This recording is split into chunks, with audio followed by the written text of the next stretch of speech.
É dono do mundo hoje, não quem sabe, mas quem aprende.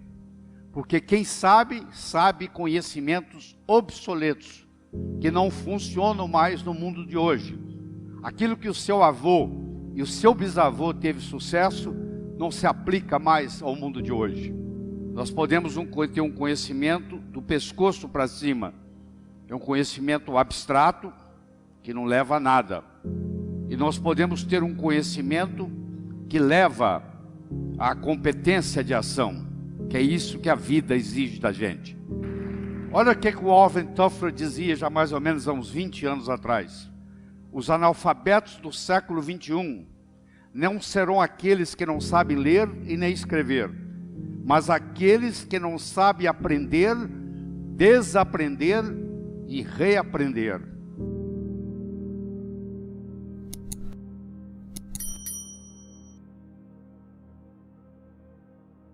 Nós vivemos num mundo hoje que se caracteriza por 3 palavras. A primeira palavra chama-se complexidade. É muito mais complexo viver hoje do que era 20 anos atrás. Em qualquer cidade do mundo, a complexidade como um todo aumentou. Segundo, nós vivemos num mundo veloz. Nós vivemos no mundo da velocidade da luz. Sai uma notícia, imediatamente você tem acesso a essa notícia. Isso acontece em tempo real. E terceiro, vivemos num mundo incerto. Não adianta você ficar fazendo programação para daqui a 10 anos. Você vai ter que mudar a sua estratégia, porque dependendo do que estiver acontecendo, tem que haver uma mudança de estratégia. E às vezes acontece com você o inesperado. O mundo é totalmente incerto, que nós temos que estar preparados para essa incerteza, que nós não sabemos o que esperar. De repente acabou o muro de Berlim, de repente o dólar sobe, de repente o dólar cai, aí toda a estratégia que você fez vai por água abaixo. Tempos diferentes produzem mentes diferentes, com novas formas de pensar. É dono do mundo hoje não quem sabe, mas quem aprende. Porque quem sabe, sabe conhecimentos obsoletos, que não funcionam mais no mundo de hoje. Aquilo que o seu avô e o seu bisavô teve sucesso, não se aplica mais ao mundo de hoje. Porque não funciona desse jeito. Teve uma época que se vendia roda de carroça, roda de carruagem, se ganhava muito dinheiro. Hoje, a não ser que você venda pneu, porque roda de carruagem até o museu já tem, você não vai ganhar nada. Seu bisavô pode ter ganho muito dinheiro vendendo roda de carruagem, mas para o mundo de hoje isso não funciona mais. Eu gosto muito do exemplo do bambu chinês. Você planta ele, no primeiro ano ele não dá nada, no segundo ano ele não dá nada, no terceiro ano ele não dá nada, no quarto ano ele não dá nada, no quinto ano ele cresce 12 metros acima do solo. De repente, 12 metros acima do solo. Aí você fala, mas que coisa interessante. É, interessante. Mas se você for mais perceptivo, você vai ver que se você olhar abaixo da superfície da terra, é uma raiz ali que começa a crescer. No segundo ano ele não deu nada, mas a raiz aumentou. No terceiro ano ele não deu nada, mas a raiz aumentou. No quarto ano não deu nada, mas a raiz aumentou. E no quinto ano existe uma raiz forte e grande o suficiente para manter 12 metros acima do solo. Isso é uma coisa que nós temos que ensinar para os nossos jovens, que o que distingue o profissional do amador é persistência e paciência. O amanhecer só vem depois da noite toda ter passado. Isso aqui é uma carta mostrando, é um documento, a sua aplicação para o doutorado não foi aceita dessa vez e, portanto, você não é elegível para a posição de professor associado. Em conclusão, nós achamos que a sua hipótese é mais de caráter artístico do que propriamente físico. Isso está datado em 1903. Foi quando Albert Einstein tentou ser professor na Suíça. E isso que ele recebeu. esse comunicado. Mas com isso, Albert Einstein não desistiu. Ele continuou persistente, ele chegou a ganhar prêmio Nobel, e ele é considerado pela maioria o homem mais inteligente que viveu no século XX. Se bem que tem questionamentos sobre isso, mas muita gente aceita ele como um indivíduo que fez mais diferença no século XX. E foi reprovado. Não se aceita o trabalho dele. Por quê? Porque os indivíduos que viviam na época dele não entendiam o que o Einstein pensava. Então nós temos que tomar muito cuidado com isso. Eu gostaria de mostrar para você o que é saber, o que é consciência de saber. Eu vou começar pelo número 1. Eu não sei e não sei que não sei. Quer dizer, eu tenho uma coisa que eu não sei fazer, mas eu não sei que eu não sei fazer essa coisa. Esse é o primeiro degrau. O segundo degrau, eu sei que eu não sei. O terceiro degrau, eu sei, mas eu não sei que eu sei. Se você sabe, mas não sabe que sabe, é como se você não soubesse. É a pessoa que com 75 anos de idade descobre que ela é uma grande pintora ou uma grande escritora e lança seu livro, primeiro livro, aos 76 anos de idade. Ela não sabe, ela sabia, mas não sabia que sabia. Se você tem uma habilidade, mas se você não sabe que você tem essa habilidade, é como se você não soubesse. E finalmente nós temos o quarto, que você sabe e você está consciente que você sabe o que você sabe. E isso é muito importante. E isso tem que ter a ver com a sua competência de ação, não com o seu acúmulo de informação. Se você vai no aeroporto de Guarulhos, entra num Airbus que está fazendo São Paulo, Nova York, e o comissário de bordo diz assim: senhoras e senhores, o indivíduo que está sentado na cabine do piloto não é piloto, mas ele tem muitas opiniões de como pilotar um avião. Você ficaria na aeronave? Não. Você não quer saber quem leu livros ou quem tem opiniões de como pilotar um avião. Você quer saber quem é que decola, voa e aterriza são e salvo em Nova York. Isso se chama competência de ação. A vida não exige da gente acúmulo de informação.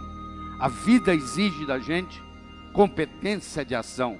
Esse é que é o verdadeiro conhecimento que tem que ser passado para aqueles que estão cursando um curso superior. Essa metáfora me acompanha há mais de 30, 35 anos. É um indivíduo atravessando um cabo de aço de um prédio para o outro. Você há de convir que 3 coisas são necessárias. Ele precisa querer, se ele não quiser, ele não anda. Ele precisa de saber, se não souber, ele cai. E precisa haver cabo de aço. O querer é a motivação. O saber é a estratégia. E o cabo de aço, propriamente dito, é a oportunidade. Eu posso querer ganhar dinheiro, eu posso saber ganhar dinheiro, mas eu nunca tive a oportunidade para mostrar isso. Não vai acontecer. Então, as coisas acontecem na vida quando nós combinamos a motivação com a estratégia, com a oportunidade. E a oportunidade na nossa vida, ela aparece de 2 formas. Ou você corre atrás dela, ou ela vem fantasiada de problema e chega até você. Então, se você gosta de resolver problema, por trás de cada problema existe uma oportunidade. Em 1975, eu era dono de um hospital em Teófilo Otoni, em Minas Gerais. Era uma sexta-feira, o telefone tocou de um hotel e eles me disseram que lá tinha um hóspede que não falava português direito, que estava com dor no peito e suando frio. Se eu podia ir lá como cardiologista. Eu disse que eu estava saindo para um final de semana longo, chamasse outro.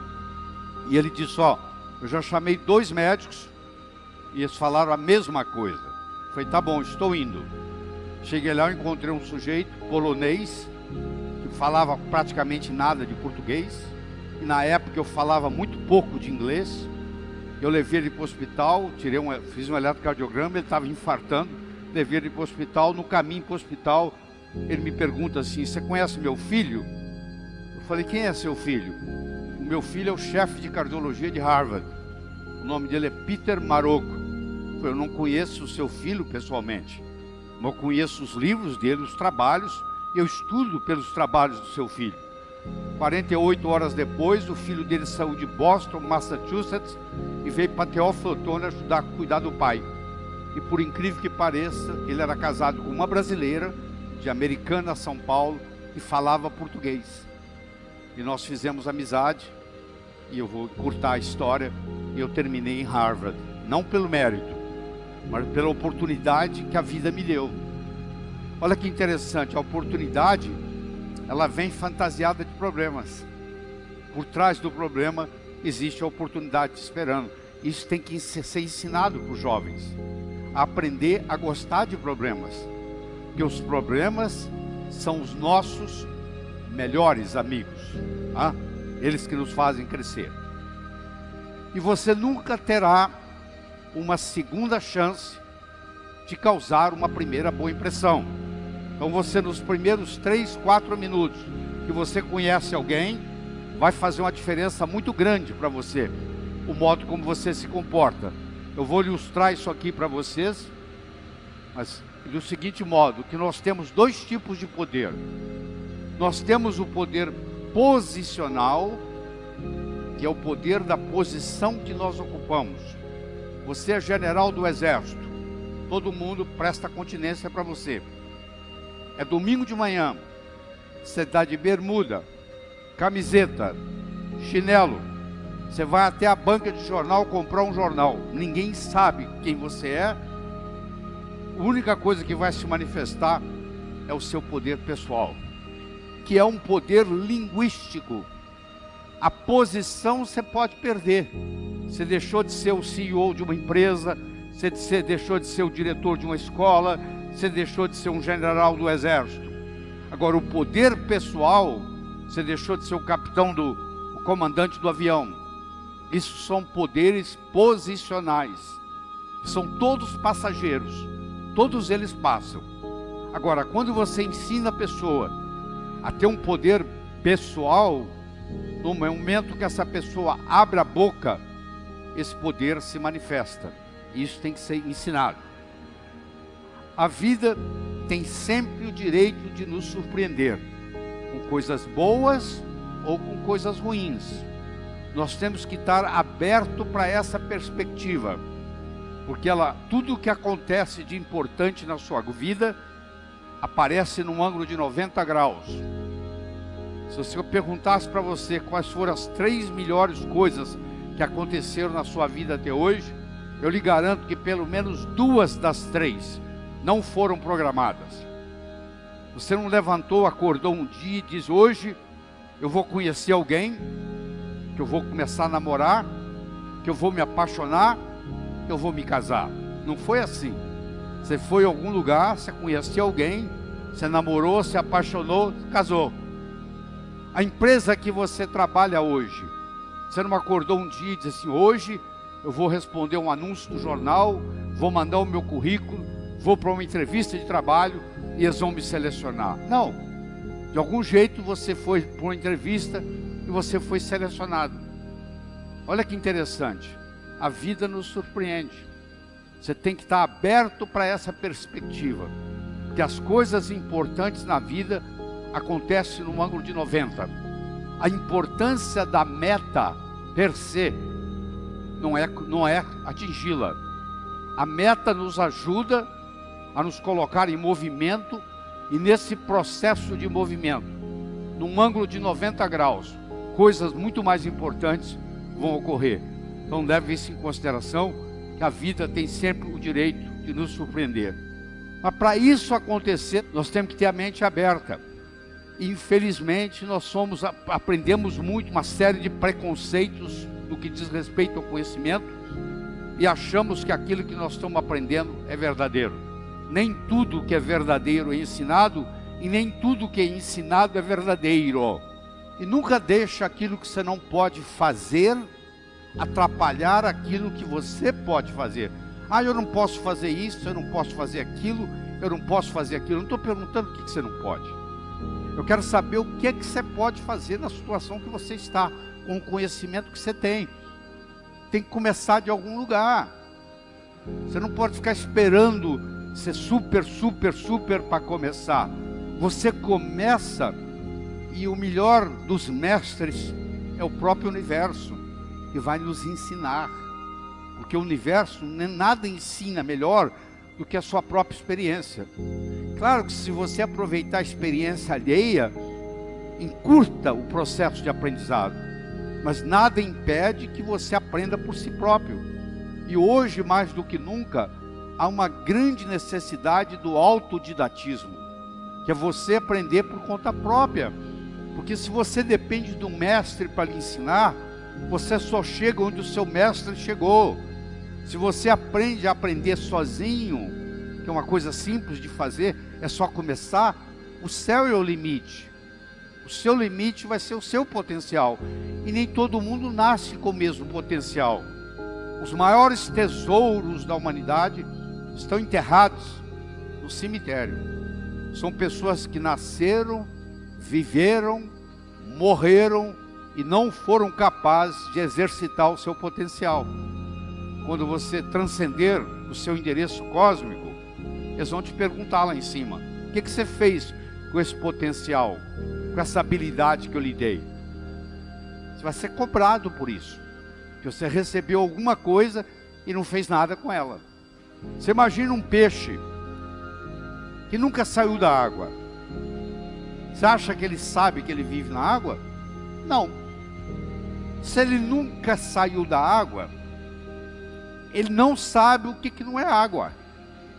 Para ele saber que ele vive na água, ele tem que ter a consciência, a experiência de viver fora d'água. Como ele não saiu da água nunca, ele nunca teve a experiência de sair da água. Então ele não sabe que ele vive na água. Essa analogia eu quero fazer para você com paradigma. E o paradigma é muito simples. Houve uma época que a terra era chata. Quer dizer, acreditava-se que o navio ia viajar nos mares e que chegava uma hora que ele caía no final do mundo. Tanto é que a mulher do marinheiro ia com uma roupa para o porto, se despedia do marido. Antes de voltar para casa, ela se vestia de preto, que ela ia ficar de luto, que a maioria não voltava, porque morria durante a viagem. A maioria morria, na realidade, de escorbuto. Mais da metade dos marinheiros morriam de escorbuto, deficiência de vitamina C. Mas muitos, o navio afundava e eles não voltavam. E aí acreditava-se que morreu porque caiu no final do mundo.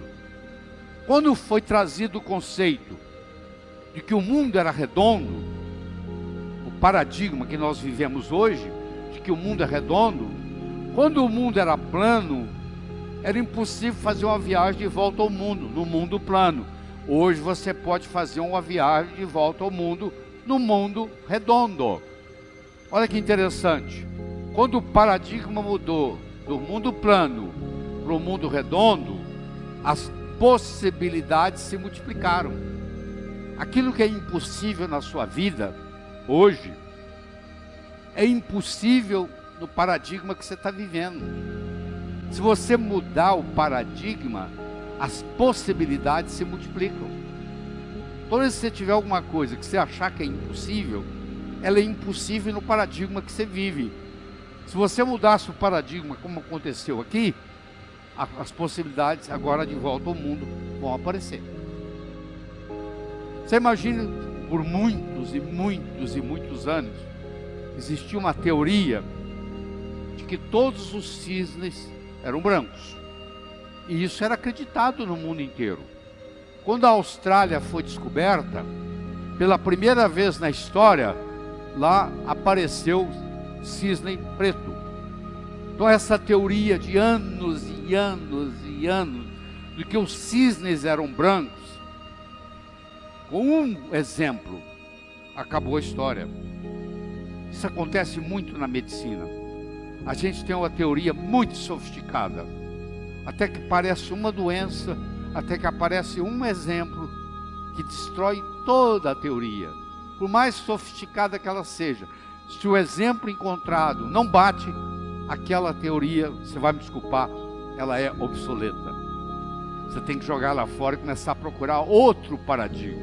Se você não conhece a causa, você não consegue reproduzir o efeito.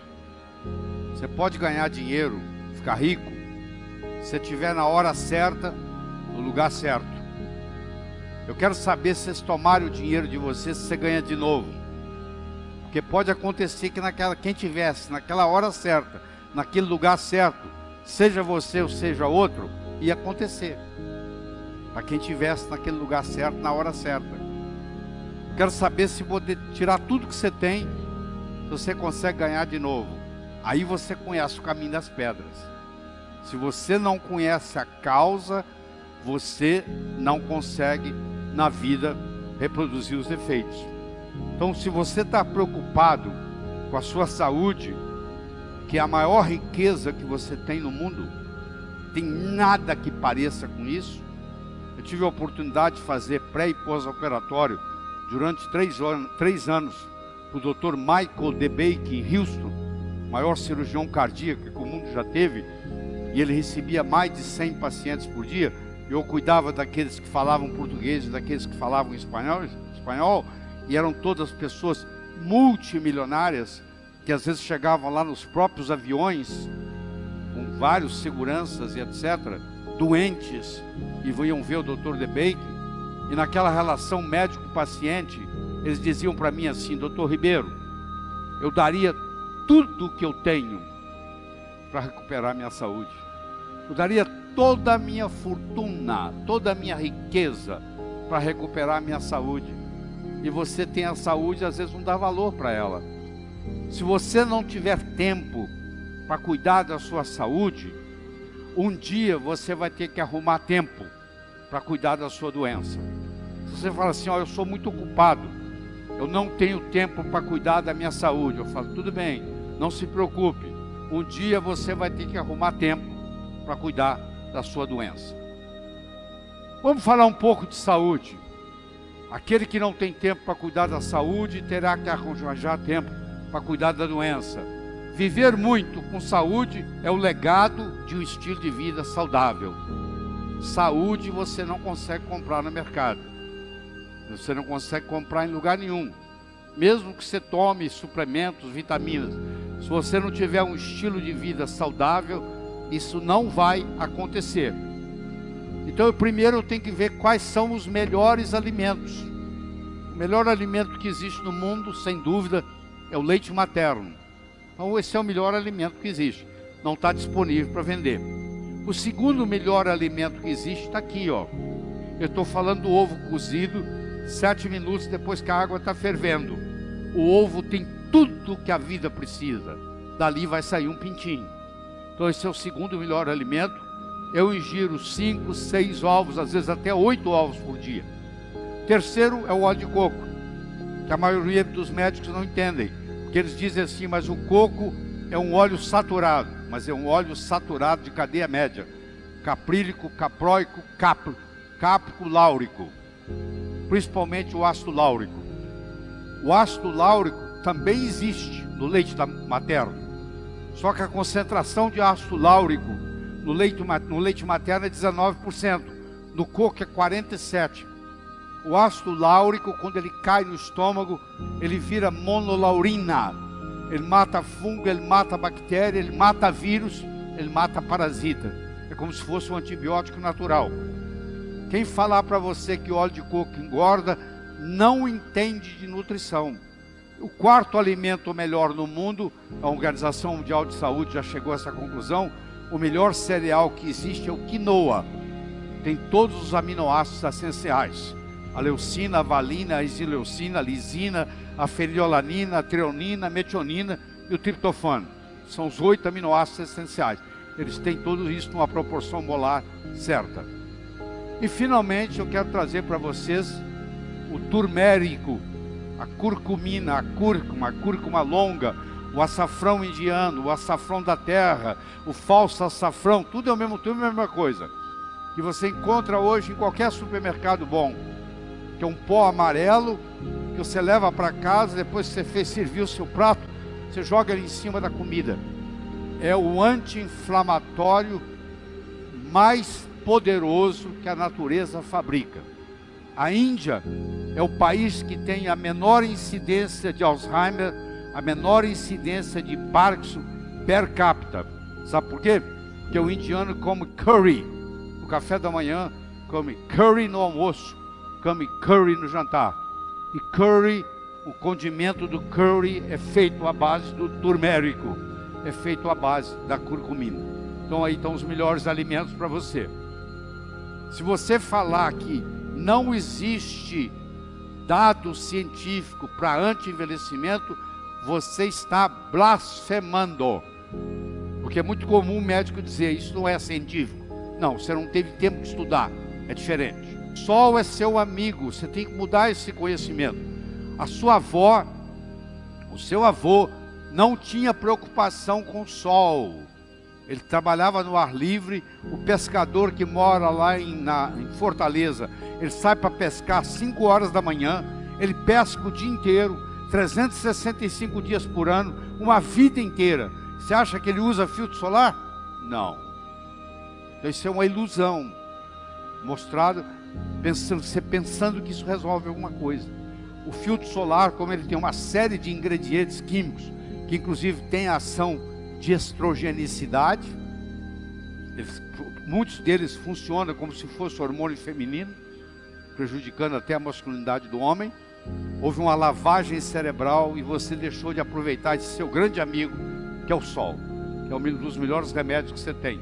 Eu não estou falando para você ficar 12 horas queimando, não. Eu estou falando para você tomar 15, 20 minutos de sol, de preferência ao meio-dia, que é a melhor hora de tomar sol. Porque é o momento que você tem mais raios ultravioleta B, que vão produzir o hormônio mais potente do corpo, que você chama de vitamina D3, que foi descoberta, quando descoberta, deram o nome errado, chamaram de vitamina. Na realidade é um hormônio, é o hormônio esteroidal mais potente que existe no corpo, que é fabricado a partir do sol, tá? Porque o que interessa é resultado, o resto é conversa fiada. Aqui tem um indivíduo de 60 anos de idade, aqui tem um indivíduo de 60 anos de idade. Eles têm a mesma idade cronológica, mas eles têm uma idade biológica diferente. Você não pode mudar a idade cronológica, é a da certidão de nascimento, mas você pode mudar a sua idade biológica, e o dia de começar é hoje. Quanto mais cedo você começar o processo, melhor. A Organização Mundial de Saúde mostra que você, para não ser sedentário, você tem que dar pelo menos 10 mil passos por dia. Você compra um pedômetro por R$35 e você coloca ele na cintura quando você levanta. E quando você vai deitar, você olha nele. Se você não deu 10 mil passos naquele dia, você é sedentário. Nós não somos reféns da nossa hereditariedade. Essa é a grande verdade. Vocês estão vendo aqui um caso de uma metamorfose. Você tem aqui uma lagarta, você tem aqui um casulo, você tem aqui uma borboleta. É o melhor exemplo que eu posso trazer para você. Essa lagarta, esse casulo e essa borboleta têm o mesmo genoma, têm o mesmo DNA, têm os mesmos cromossomas, têm os mesmos genes. Só que a expressão gênica mudou. E ela tem um fenótipo totalmente diferente. Olha que beleza isso aqui. Olha o poder que isso dá para nós na medicina. A sua mãe pode ter morrido de câncer de mama, a sua irmã mais velha pode ter morrido de câncer de mama, você pode ter feito a sua genética, você tem o BRCA12, que é o gene lá da Jolie, mas você pode, dependendo da sua alimentação, você não precisa tirar as mamas, dependendo da sua alimentação e da suplementação que você recebe, você não precisa se preocupar com câncer, porque você não vai ter, não precisa tirar a mama. Nós não somos reféns da nossa hereditariedade. Agora, uma coisa a gente tem que parar. Olha aí a quantidade de açúcar que existe no refrigerante. Olha, chega a ser 3 vezes a quantidade de açúcar que você tem no sangue. No seu sangue circulando tem 5 gramas de açúcar. Isso aqui chega a ter 15 gramas. Isso aí não tem outro jeito. Não adianta você tomar remédio. Remédio remedia. Você tem que mudar o seu estilo de vida. Você tem que mudar a sua alimentação. O seu alimento tem que passar o seu remédio, ser seu remédio. E o seu remédio tem que ser o seu alimento. Você tem que aprender isso, tá? A outra coisa importante é você colocar os seus pés na terra. Quanto tempo tem que você não tira o sapato e pisa na areia, e pisa na grama, e pisa no cimento? Eu não estou falando no asfalto não, porque o asfalto é isolante. A terra é o maior antioxidante que existe para nós.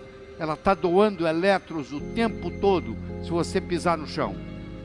Vai lá com a dor de cabeça, anda lá para você ver. 10 minutos você não tem dor de cabeça nenhuma mais. Olha que coisa interessante. Você tem abelhas operárias e abelha rainha. Uma abelha operária, ela vive 5 semanas. Sabe quando vive uma abelha rainha? 6 anos. A abelha rainha vive 62 vezes mais do que uma abelha operária. Elas têm o mesmo genoma. Elas são irmãs gêmeas. Sabe qual a diferença? A abelha operária recebe geleia real por poucos dias. A abelha rainha só é alimentada de geleia real. Olha a diferença que faz a diferença. Isso aqui é um exemplo para você. A importância da sua alimentação correta. Eu não estou dizendo que a geleia real vai fazer isso para você. Ela faz isso muito bem para a abelha. Eu sei que é chocante para você. Você aprendeu até hoje que colesterol é gordura. Colesterol não é gordura. Colesterol é um esterol. Não é gordura, é um lipídio. Comer gordura não aumenta colesterol.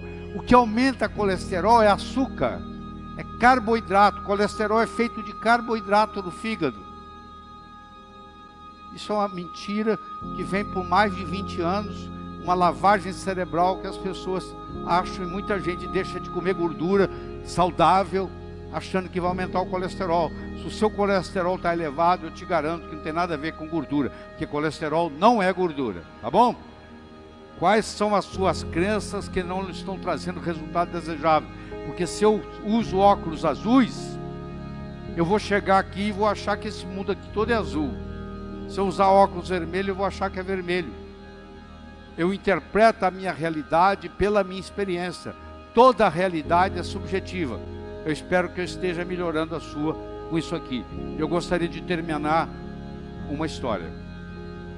Era uma vez um escritor que vivia à beira-mar. Ele tinha por costume caminhar na praia de manhã, e à tarde e à noite ele escrevia. Uma manhã caminhando na praia, ele avistou um jovem que dançava na areia.